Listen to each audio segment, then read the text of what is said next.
Shaheernama is an initiative of the Pakistan Foundation. We are thankful to Rajasthan Tourism for their kind support. We thank Shree Cement for supporting Shaheernama as a part of their CSR initiative. Last but not the least, a heartfelt gratitude to ITC Rajputana and our dear SR's women for helping us curate this boutique literature festival. The thriving state of Maharashtra takes center stage on day 2 of the Shaheernama Literature Festival with gifted photojournalist Sandesh Bhandare. Bhandare discusses the enchanting world of Maharashtra that he has witnessed through his lens, traveling across towns and cities, capturing people and events. Bhandare is in conversation with Sudha Sadanand, who is a reputed bilingual anchor and an editor of books. Namaskar, good afternoon to everyone. This is a very special session, and I think that sessions become special when we all go back learning something out of it.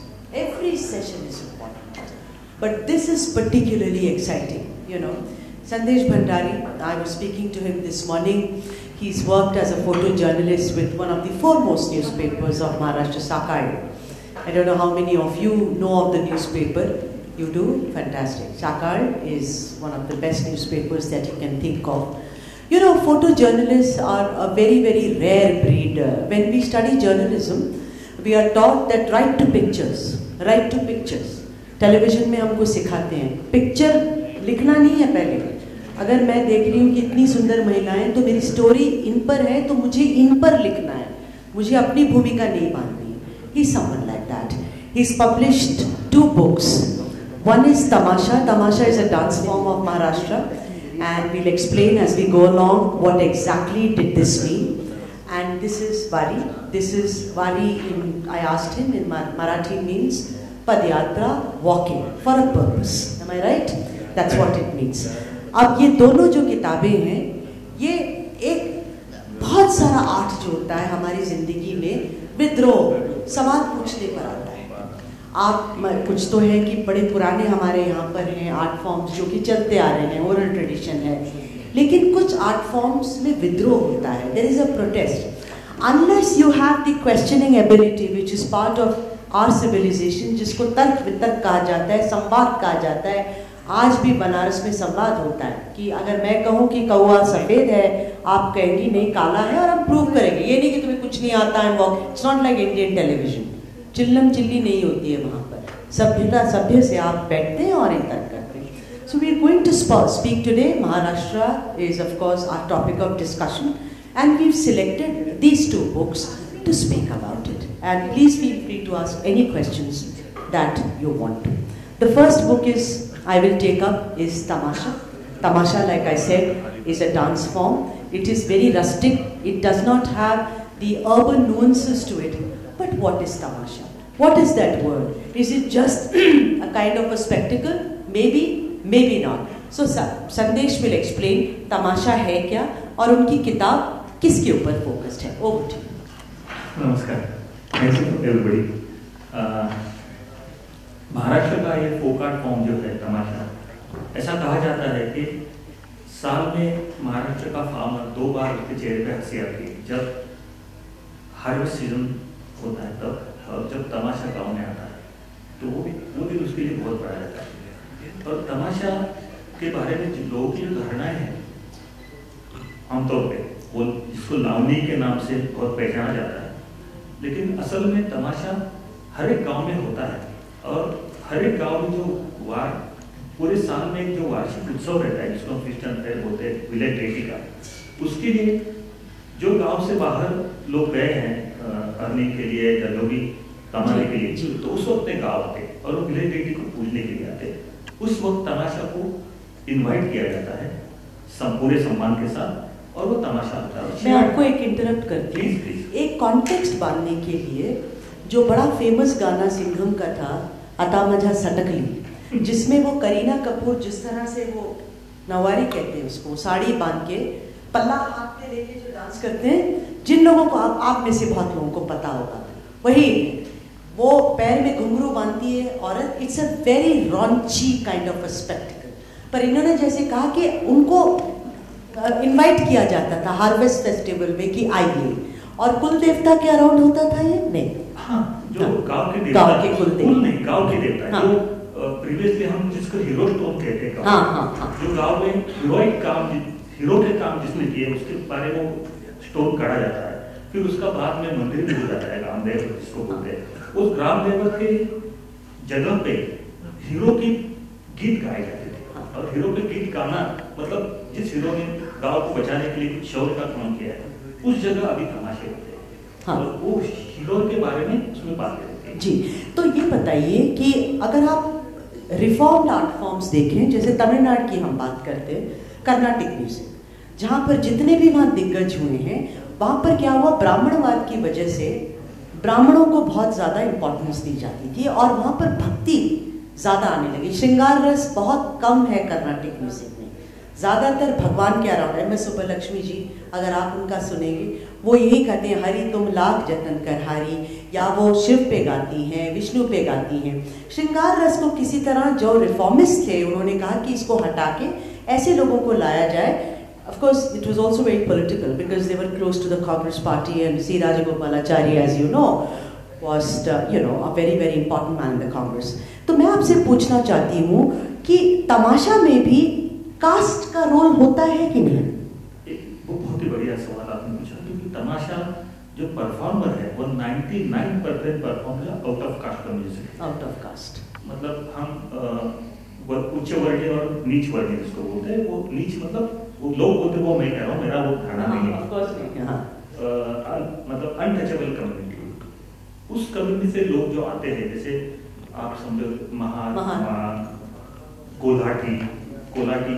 Kolati समाज से बहुत सारे औरतें तमाशा में आते हैं। Mahar community बहुत सारे शायर आ जाते हैं, बहुत सारे, कोई भी अच्छे शायर का नाम आप हिस्ट्री में ले, कलावंत गोमंतक, इसमें भी ये लोग भी आते हैं। हाँ, वो मतलब कलावंती से, कलावंती हमारी सोसाइटी में वैसे ही है ना। हाँ। जैसे कोलाटी समाज की लड़कियां वो भगवान को अर्पण की जाती थी। जैसे आप लता मंगेशकर की बात कर रहे थे, तो जैसे कर्नाटक में यल्लम्मा है। यस, तो वो तो है ट्रेडिशन हमारा, वो एक पुरानी बात है। लेकिन इसमें एक अच्छी बात यह है कि वो लोगों को पहले पुराण की कथाएं सिर्फ सुना करते थे। अच्छा। पिछले महाराष्ट्र में फुले अम्बेडकर, फुले साहब ने पहली बार इसको बदलने, ज्योतिबा फुले, उस समय लोगों को, जब अम्बेडकर साहब का उदय हुआ 20s में, तो लोगों को लगा कि अम्बेडकरी शायरी का उदय हुआ, अम्बेडकर विचार तो लोग तक पहुंचाने लगे। सिर्फ हम जो लोअर कास्ट लोग हैं, हम मतलब तमाशे वाले, तो उनको लगा कि ये नई चीज जो आ रही है हमारे रिस्पेक्ट को बढ़ाएगी, तो उसके बारे में तमाशा में अभिव्यक्त होने लगे। और तमाशा एक ऐसा फॉर्म है जो आजू बाजू जो चल रहा है उसके ऊपर कमेंट करते हैं, इनइक्वालिटी के ऊपर कमेंट हो जाती है तमाशा में। ऐसा नहीं कि सिर्फ पुराण की बातें चलती है, असल में तमाशा ने पुराण की बातें करना बहुत सारे साल पहले छोड़ दिया। वो tamasha art form popular folk art form कहा जाता है, जो पॉपुलर चीजें वो उसमें आ जाती है, ऐसा माना जाता है। लेकिन ये आप मानेंगे कि अगर आप उन आर्टिस्ट से बात करें जो कि जिस, for lack of any other word संदेश, मेरा ये बिल्कुल मतलब नहीं है, लेकिन मेरे पास और कोई शब्द नहीं जिसको रिफॉर्म्ड आर्ट फॉर्म्स कहते हैं, ये तमाशा और लावनी जो लोग करते हैं उनको नीची नज़र से देखा जाता था एक वक्त पे। वो तो हमारे पास है, मतलब कौन देखते हैं नीचे नज़र से, वो जो लिटरेट्स को हम कहते हैं। हाँ, लिटरेट्स, हाँ, उनके नज़र तो नीची जात के लोग जो भी काम कर रहे हैं वो नीचा ही हम देखते हैं बहुत सारे काम। लेकिन उनको कुछ ना कुछ ऐसा होता है कि अगर देखिए, मैं एक बात करता हूँ कि एक तमाशा आर्टिस्ट फेमस था, वो जोड़ी थी, वो शामिली की थी, कालू बाबू नाम था उनका, कालू बाबू ट्विंस ब्रदर थे। हाँ, और उनके जिन्हें संगीत नाटक मिला था, हाँ, संगीत नाटक अकादमी अवार्ड मिला था। उनका गांव शामली के नजदीक है, हाँ, वहां से वो तमाशा लेके साल भर निकलते थे। हाँ, और वो ट्रेडिशन उनकी 150 साल पुरानी है। वो जो उनको नवाजा गया, वो 150 साल फैमिली में तमाशा होता है। जो निकलते थे दशहरे के दिन, तो उनके गांव के ग्राम देवत के जो मंदिर था उसको अपनी पगड़ी रख के वो बाहर चले जाते थे। जब साहित्य अकादमी अवार्ड उनको संगीत अवार्ड उनको नवाजा गया, तो गांव के यंग लोगों को लगा कि ये ठीक नहीं हो रहा है। मतलब क्या कि वो मंदिर के बाहर वो पगड़ी रख के जाते थे। तो उस दिन जब अवार्ड मिला तो यंग लोगों को लगा ये ठीक नहीं हो रहा क्योंकि वो अस्पृश्य है, तो उनको अंदर लेके उनसे हाथ पूजा करके वो पगड़ी शिव को पहनाए और वो चले गए। तो ये रिस्पेक्ट तो अभी भी मिलना शुरू हुआ। अच्छा, ये बात बहुत पुरानी 20 साल पहले उन्होंने खुद लिया था, उन्होंने बुक के अंदर है। तो ये जो किताब थी तमाशा, ये जो आपने की, क्या इसके आप एक फोटोग्राफर हैं प्रोफेशन से, तो नेचुरली जहाँ पर आपको अपॉर्चुनिटी मिलेगी इतने सारे ह्यूमन इमोशंस को, बिकॉज मैंने देखा बैक स्टेज में साड़ी पहन रही है औरत, मेकअप कर रही है, कैसे होता है, तो क्या था कि क्यों मैं इस पर किताब करूं? ये विद्रोह की फीलिंग थी कि ये लोग जो हैं they have not got there due, या फिर आपको उनकी कहानी बड़ी दिलचस्प लगी? अब ये सवाल तो मेरे बारे में मुझे कहना पड़ेगा, इसलिए मुझे माफ करना। कहिए ना, हम हैं ना सुनने के। मैं जब इसको देखता था तो मुझे लगा कि बहुत बड़े बड़े नाम हैं जिनको कोई कीमत नहीं मिल रही है। अच्छा। अपने आर्टिस्ट भी हैं, जैसे कालू बाबू ने कहा, मीठा भाई मान जिनको भी अंतर्राष्ट्रीय अवार्ड मिला, उनके एंड ऑफ लाइफ में उनको कुछ कोई पैसा नहीं है, ऐसे ही चीजें। तो जिनको हम महाराष्ट्र कहते हैं कि हमारी प्राइड है, पोकार्ट फॉर्म कहते हैं, तो अगर उसको कुछ अहमियत हम दे रहे, उसका डॉक्यूमेंटेशन भी नहीं है कुछ लोगों ने उसके ऊपर पीएचडी की है, पीएचडी बना दी।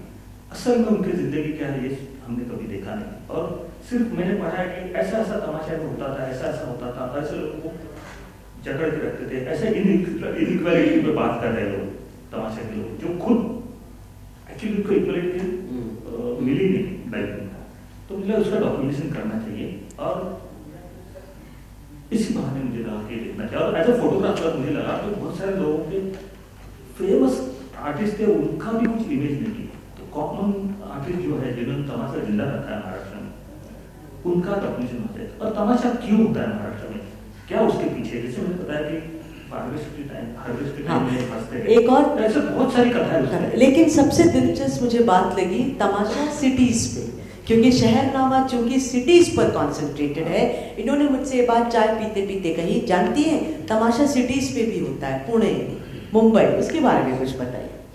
मतलब जो आमतौर पे लावनी की बात करते हैं जिसमें श्रृंगार होता है, श्रृंगार हिस्सा है वो, तो उसमें कुछ तरह नहीं है, लेकिन लावनी जो पोएटिक फॉर्म, जो एक्चुअली पोएटिक फॉर्म, तो वो सिटीज के ऊपर भी लावनी हो जाती है, और बहुत सारी अच्छी लावनी मुंबई शहर के ऊपर है, पुणे शहर के, कोल्हापुर शहर, जो भी शहर है बड़ा उसके ऊपर लावनी है। जैसे मुंबई शहर इंद्र की लंका है, एकदम बहुत ही अच्छी शहर है, लेकिन उसी समय अन्नाभाऊ साठे जो मातंग समाज के आर्टिस्ट है, परफॉर्मर, शादी जैसे बोलते हैं, वो उनको लगता है कि ये यहाँ पे धार्मिक है, और गरीब लोगों को बिना कपड़े से घूम रहे हैं, और गरीब लोगों की औरतों को खुद का शरीर बेचना पड़ रहा है कामाठीपुरा में।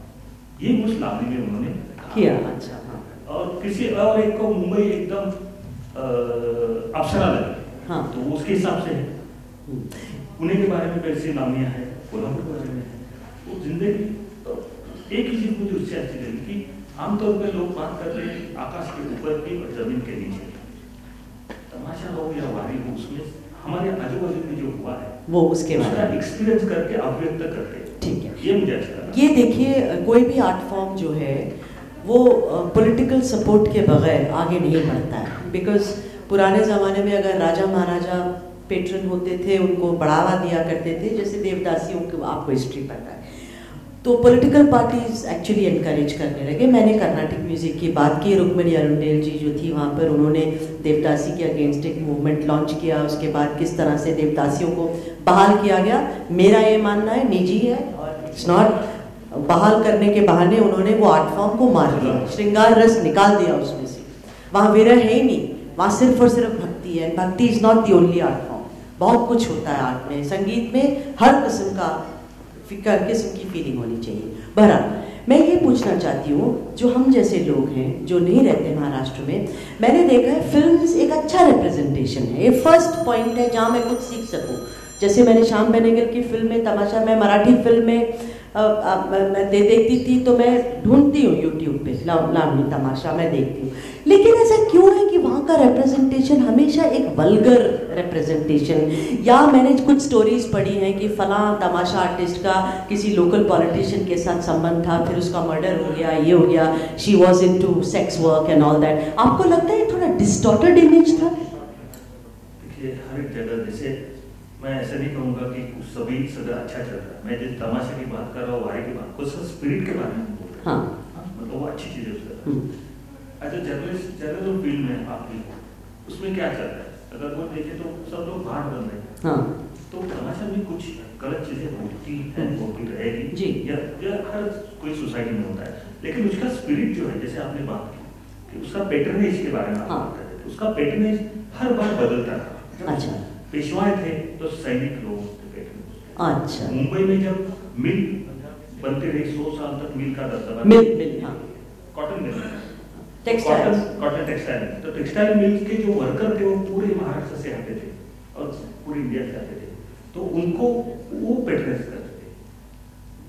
अभी मतलब गांव की जो यात्रा की बात करें तो यात्रा बुलाते लोग यात्रा पेट्रेस करते। हाँ, ऐसा भी होता है कि मैं एक छोटे गांव में गया था, इसमें जिक्र है उसका, कि वहाँ पे भारू नाम का परफॉर्मेंस होता है। हर एक परफॉर्मेंस अलग अलग, उसको भारू तमाशा कहते नहीं, लेकिन उस मंदिर की जो कमिटी थी उन्होंने भारू को बुलाया, उनको कहा कि भारू देखने हमारे ही गांव के यंग लड़के नहीं आएंगे, तो आप उसको थोड़ा तमाशा का टच दे। अच्छा, तमाशा का भी उसमें इंक्लूड करो। फिर उन्होंने उसमें लावनी इंक्लूड की, तो ऑडियंस को पकड़ना ये भी परफॉर्मेंस की जिम्मेदारी। और जिसको पैटर्नेज नहीं है वो दिखते हैं, फिल्म को बहुत सारा पैटर्नेज है। हाँ, वो तो है, वो तो है। और वो उनको जो अच्छा लगता है वो भी किया जाता है, इसलिए तमाशा का डिस्टॉर्टेड फॉर्म भी तमाशा फिल्म में आया हुआ है। हाँ, बहुत डिस्टॉर्टेड है। वही मैंने कहा कि वहाँ पर वो जो बेनेगल साहब की फिल्म का गाना मैं बता रही थी, इट्स वेरी रॉन्ची सॉन्ग, तू ऐसा कैसा मर्द बर्फ सा सरद, you know what the innuendo is about. So he said no, not all songs are raunchy. तो इसमें भगवान के ऊपर भी गाया जाता है, इवेंट के ऊपर भी गाया जाता है, हर सटायर पूरे सोशल इश्यूज पे, पूरे सोशल इश्यू। एक्चुअली तमाशा में बड़ी तो खासियत है, जो पुराण से निकल के बाहर आया, इसलिए वो आज जिंदा है। अगर आज भी वो पुराण की बातें करेगा तो कोई देखने वाला नहीं होगा, हर बार बदलता रहता है। लेकिन और एक चीज इस समय पे आई है कि बहुत सारे पोस्टर हर एक गांव में लगे, हमारे भगवान का नीचा नहीं दिखाना चाहिए। अच्छा, ना हिंदुत्ववादी टर्म आई हमारे, और तमाशा में तो पूरे शिव को, गणपति को कैरेक्टर बना के पेश किया जाता है, तो उसमें वो सटायर नहीं कर सकता। आप नहीं कर सकते। अभी कोई करेगा तो मतलब मरेगा। मतलब उसको करने से पहले उसको बता दिया जाता है आपको करना नहीं है। जैसे एग्जाम्पल के मैं एग्जांपल देता हूँ, रिसेंटली मैंने सुना है, एक्चुअली मुझे लगता है इसके ऊपर भी नेक्स्ट बुक में मुझे फोकस करना चाहिए कि वो उसकी जो स्ट्रेंथ है वो सब निकालना अभी निकल रही बाहर। क्योंकि अगर कोई गणपति कोई ऑडियंस है और उसको कह रहा है कि सोंगाड़ा कैरेक्टर जो रहता है वो मौसी का कैरेक्टर रहता है उसमें, जैसे हम लोग ये अपना पॉपुलर शो देखते हैं ना कपिल शर्मा, कपिल शर्मा के शो में बहुत सारे लड़के लड़कियों को बात करते हैं, सिर्फ मौसी बोलते हैं। एक्चुअली वो तमाशा में ऐसे बहुत सारे मौसियाँ हैं और सोंगड़ा है, कपिल शर्मा सोंगड़ा है और मौसी जो है वो बहुत सारी औरतों को पाठ करने वाली लड़कियाँ हैं। तो उस तरह का एक पूरा प्ले होता है जिसको तमाशा में होता है। तो वो मौसी और सोंगड़ा है, कहता है कि एक उसके पास आता है आदमी, कहता है कि मुझे भगवान के पास दूध लेके जाना है, और भगवान को कह रहा है कि मुझे एक मर्सिडीज गाड़ी चाहिए, तो इसलिए मैंने आपको दूध लाया और मुझे दे दो। तो ये तमाशा को देखते जा सो हर जगह जाओ तमाशा देखते मर्सिडीज जाओ। तो गणपति वो पूरा दूध रखा हुआ जो चीज रहती है वो फेंक देता है, बोलता है अगर तुझे मैं मर्सिडीज दे सकूं तो मैं क्यों उन दिन पे सवारी होके चल रहा। तो अगर ये कमेंट आज के जमाने में कोई नहीं कर सकेगा अगर ऐसा है। इस तरह के बहुत सारे कमेंट है जिससे पता चलता है कि लोगों को जमीन पे लाते हैं। बहुत सुंदर है। ये बताइए कि अब तमाशा जो है, जो ये किताब है, बड़ी खूबसूरत किताब है. Look at, I don't know how many of you can see the cover. Look at this beautiful picture, the expression. You know, it is so beautiful. So I want to know कि is it a dying art form कि अभी भी चल रहा है?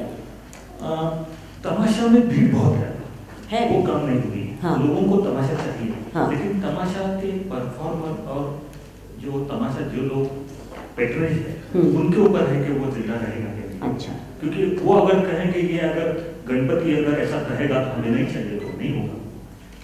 Social pressure भी है ये. तो मुझे पर्सनली आप पूछे तो मुझे लगता है कि क्योंकि एक्सप्रेस होने का एक जरिया है, अगर वो दबा के अंदर रखेंगे तो चलेगा नहीं. इसलिए वो जिंदा रहना चाहिए. लेकिन कैसे जिंदा रहते वो हमारे ऊपर, मतलब महाराष्ट्र के लोगों की जिम्मेदारी वो जिंदा रहते. हाँ, देखिए महाराष्ट्र में आर्ट्स का तो बहुत बोलबाला है. आप गाने को ही ले लीजिए, नृत्य हो, कुछ भी, थिएटर, आपका ट्रेडिशन तो मतलब जो मंडली जो शुरू हुई उसके बाद फिल्मों में वो गई. फिल्म में अगर आप बात करें, दादा साहब फाल्के, ये सब कुछ आपके यहाँ पर है. It's a very rich tradition. अगर आप आज मतलब तमाशा को वो स्टेटस दिया जाता है जो देना चाहिए, कि अभी भी आपको लगता है कि वो कहीं नीचे है पायदान में? देना चाहिए. देते हैं, जगह देते हैं, जो समझदार होते हैं देते हैं. हाँ. जैसे भास्कर चंद्रावत. हाँ. हाँ, क्या बात है. हाँ. मतलब मुझे नहीं पता था, उन्होंने मेरा बुक देखा था, वो गुजर जाने के बाद उन्होंने उनकी टीम मुझे मिले, कहा कि आप कहाँ थे. भास्कर का बहुत फैन था, वो हर कोई बाहर से लोग आता था, उनको देखा था ये हमारा तमाशा है. तो ये कुछ लोगों को समझ में आ रहा है, लेकिन आम लोगों को तक पहुँचाने की हमारी जिम्मेदारी है. हाँ. अब हम दूसरी किताब पे जाते हैं. ये है वारी. This is called Pilgrimage of Joy. Again, look at this picture. It's all feet. Because it's like a walk. You know, you walk from one place to the other with a purpose. And that purpose is something which Sandesh will again explain. Much like Tamasha, which comes, you know, this book is because it belongs to a class of people who do not represent the so-called genteel, you know, population of Maharashtra. Wari is also pretty much a book which is born out of that. बताइए इस किताब के बारे में. वारी एक pilgrimage of Joy है, और जो देव से लेकर पंढरपुर तक निकलती है. और मराठी भाषा जो है वो, जब उसमें से संत ज्ञानेश्वर जो थे, हाँ, उन्होंने संस्कृत की गीता मराठी में और ज्ञानेश्वरी उसमें बहुत सारे भोजन उसमें संत निकल के आ रहे. नामदेव हो, गोरा कुंभार हो, नरहरि सोनार हो, बंका बिहारी हो, ये पूरे वर्किंग क्लास कम्युनिटी के लोग थे. कोई शिल्पी था, कोई नाई था, कोई चमार था, कोई.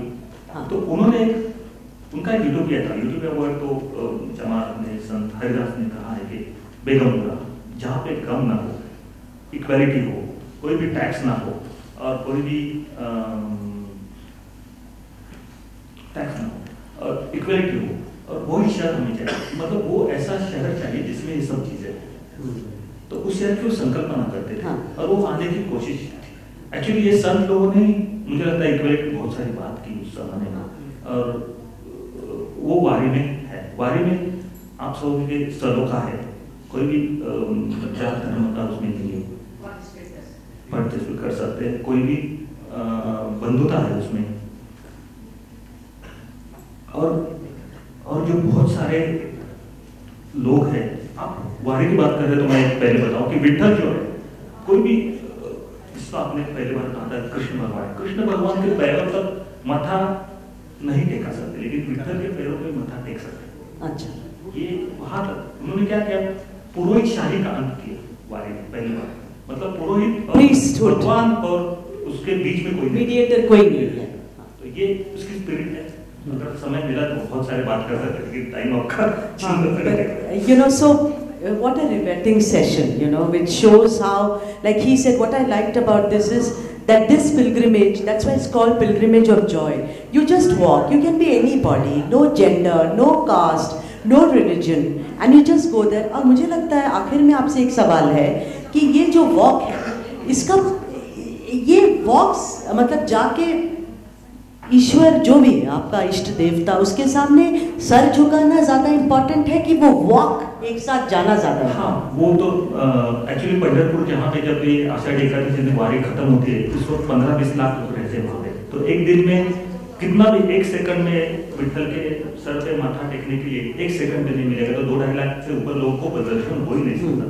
तो उसका एक अर्थ ये है कि भगवान को हम दूर से प्रणाम करते हैं, और वारी जब पैदल चलते हैं 200-250 किलोमीटर, तो उसमें जो तुकाराम हो, नामदेव हो, उनके जो गीत हैं वो गा के लोगों को सुना के, भजन कीर्तन शब्द कीर्तन करके लोगों को एजुकेट करते हैं। उस भजन कीर्तन में बातें ऐसे नहीं है कि आप गंगा में डुबकी लगाओ और आपको पुण्य मिल जाएगा, आप कर्म करो आपको पुण्य मिलेगा, ये बात। और पूरे विद्रोह की बात है जो अंधश्रद्धा अंधविश्वास के आगे से, हालांकि इसको फिर से वापस ग्रैब करने की कोशिश चल रही है, लेकिन होगा नहीं ये, मैं पूरे विश्वास के साथ, क्योंकि तुकाराम ने जो लिख कर रखा है, जैसे आपने एम.एस. सुब्बलक्ष्मी का नाम किया, उनको तो मराठी आती नहीं, फिर भी उनके गाने के रिसाइटल के बाद 50 साल पहले भी वो तुकाराम का अभंग जो मराठी में है वो गाती थी। और अभी तो पूरे साउथ इंडिया में तेलुगु, तमिल, कन्नड़ी सभी रिसाइटल, मतलब सभी गाने के ऊपर में अभंग गाते हैं, ऐसा मुझे सुनाई दिया। जी बिल्कुल बिल्कुल। थैंक यू सो मच संदेश, दैट वेंट ऑफ लाइक, मुझे लगा बहुत जल्दी खत्म हो गया। कोई एक सवाल है तो जल्दी से जी बताएं, क्योंकि we fees showing me times up. हाँ बेटा देख लिया।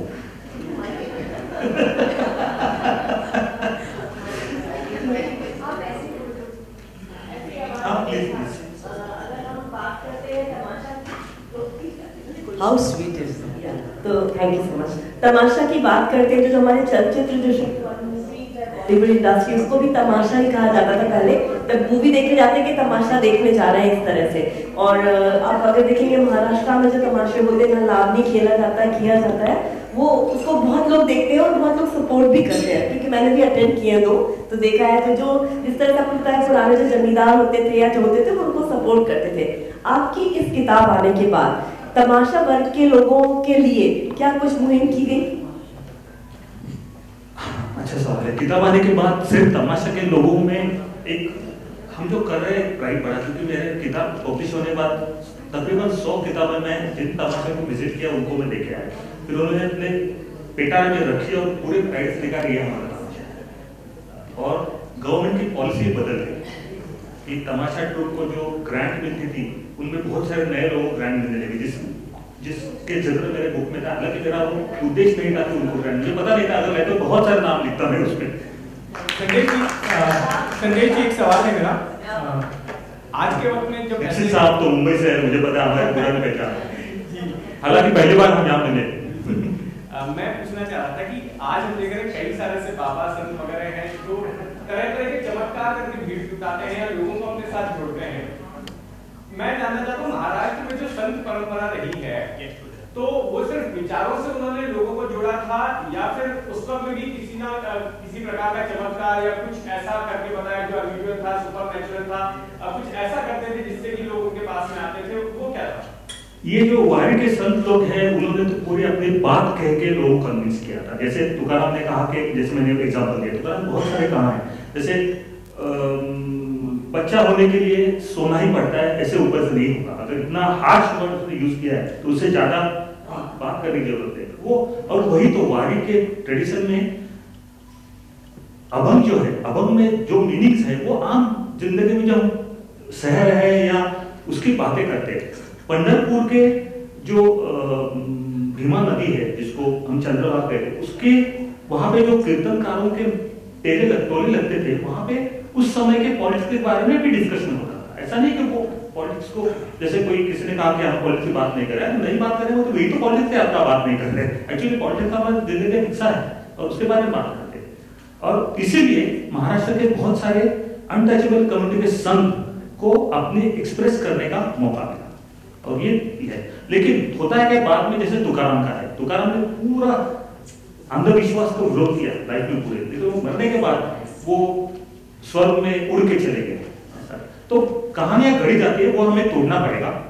हमारा मतलब जिनको समझ आता है या अंधश्रद्धा है को नहीं मानते, उनको तो करना पड़ेगा। और उससे हटके अभी चल रही बात, इसे बहुत सारे बोगस साधु संतों का चलन पड़ा है, वो बलात्कार भी करते हैं, कुछ भी करते हैं और जेल में भी जाते हैं। एक सवाल अभी आप लोग जब बात कर रहे थे तो तमाशा के संदर्भ में भक्ति की बात की आप लोगों ने, बहुत हल्के से रेफरेंस में संदीप जी ने भी और आपने भी उसकी समर्थन कर दिया कि आज के जमाने में भगवान पर क्वेश्चन करना जरा मुश्किल है और ऐसा पहले से बता दिया जाता है। तो इसी पृष्ठभूमि में मैं ये जानना चाहता हूँ संदीप जी की, संदेश जी की, कंटेंट के लिए इंटेंट कितना इंपॉर्टेंट है? पता नहीं मैं इसका कैसे जवाब दूं, लेकिन कंटेंट जो है वो उनके खुद के जिंदगी के अनुभव से आ रहा है तो वो इंटेंसली बाहर आएगा। अगर उसे कोई नहीं रोक पाएगा, वो मर जाएगा लेकिन वो बाहर आएगा। हाँ, ऐसा जो भी सवाल आपने पूछा मुझे समझ में आया उसका सवाल में जवाब देंगे। Any other questions?